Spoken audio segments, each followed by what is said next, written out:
So why is it that something that sustains life costs so little compared to something that's not that important? So there's that whole marketing aspect to it. Let's play a game. Grab a piece of paper and a pen to write with. Okay, are you ready? All right then. So this is what we're gonna do. I will give you 3 words or phrases, and then you're gonna write down the first thing that pops into your head.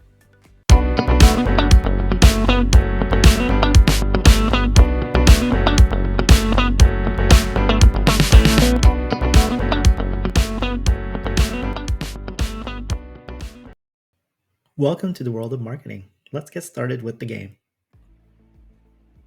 Are you ready? All right.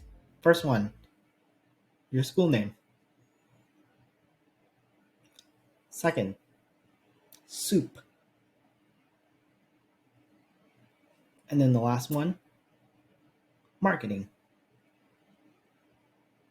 So, what'd you write down? Here are your 3 items again: your school name, soup, marketing. Now, okay, the first 2 items, those were warm ups, just to get you used to the idea of writing when I say something. What I'm really most interested in is what you wrote down to marketing, because that's going to lead me to my next topic. Before that, though, let's go back to soup. What did you write down? Did you say something like Campbell soup? Now, if you did, there's something to that, right? Because that speaks to the power of market dominance, and how do marketers and brands out there get us to associate certain words, phrases, and feelings with their brand. I mean, when you get to that point, you're like good to go, right? And I'm going to give you an example to further illustrate that. Now let's go to marketing. For many students, especially those who are not familiar with marketing, one of the first things they write down would be advertising or maybe sales. And there's certainly truth to that. Advertising and sales are aspects of marketing, but there's so much more to marketing than those 2 items. So that leads me to what I want to show you in the textbook. In the textbook, there's this whole concept about the marketing mix. And the marketing mix gives you a glimpse into the different aspects of what marketing could entail or does entail. The marketing mix, a way to remember it, would be the 4 P's: product, price, promotion, and place. And so your chapter 1 reading will speak more into, okay, what is the product? What is the price? What's promotion? And what's place? And then later on in subsequent chapters, there's going to be something more about the product, because the product is more than the product. Different things come with the product. So that's going to be kind of related to what I talked about earlier when I mentioned something about Campbell's soup. Like, what are you purchasing when you buy a can of Campbell's soup? Is it the promise that it's going to be good? Perhaps, right? Or think about the different products that you buy, the brand from the brands, your favorite brands. Why is it that you just gotta have those brand name shoes or brand name t-shirt? Or why is it that you're purchasing a particular make of vehicle? Like, why is it that you want to buy a Toyota or a Ford? Is it because that's what your parents drove? Is it because you're showing patriotism? Is it because you want something that's reliable?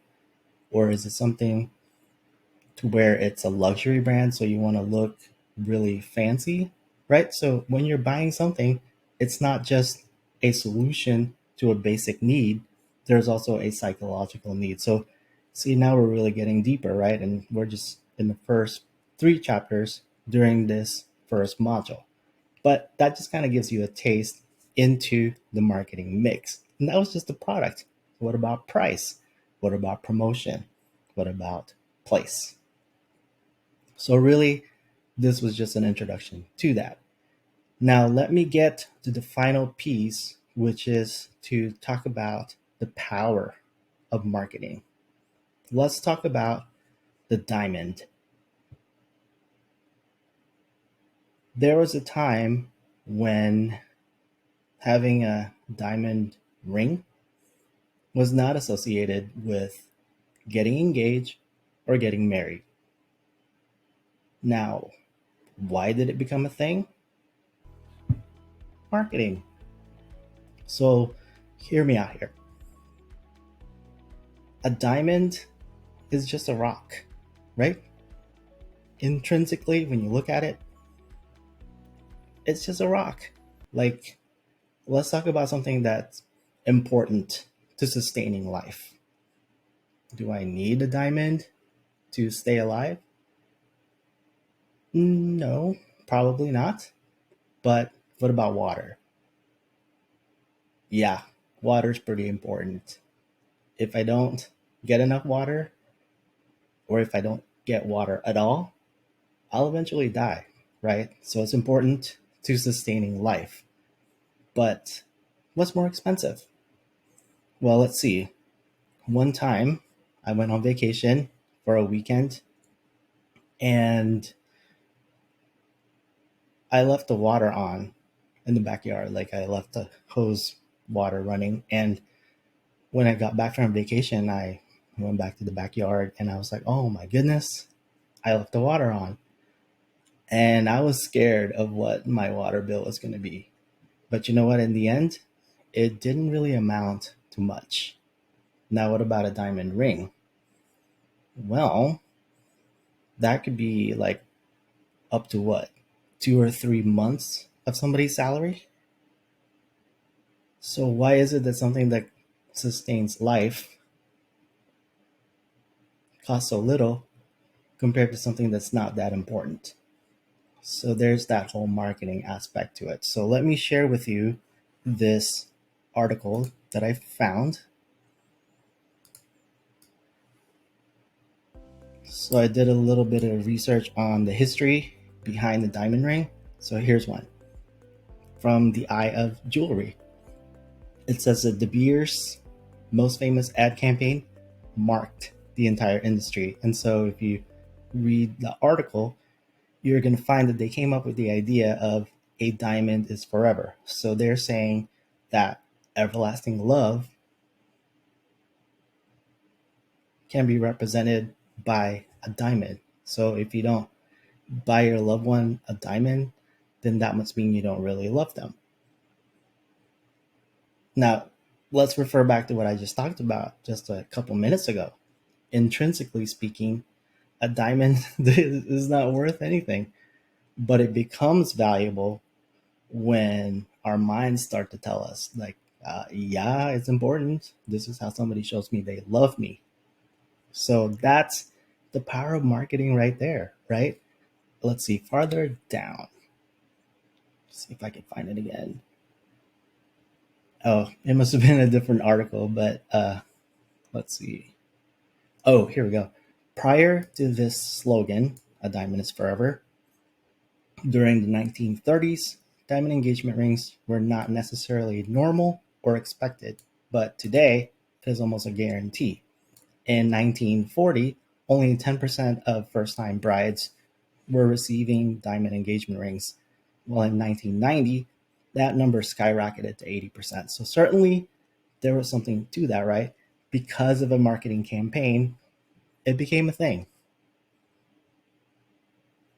And that's marketing for you.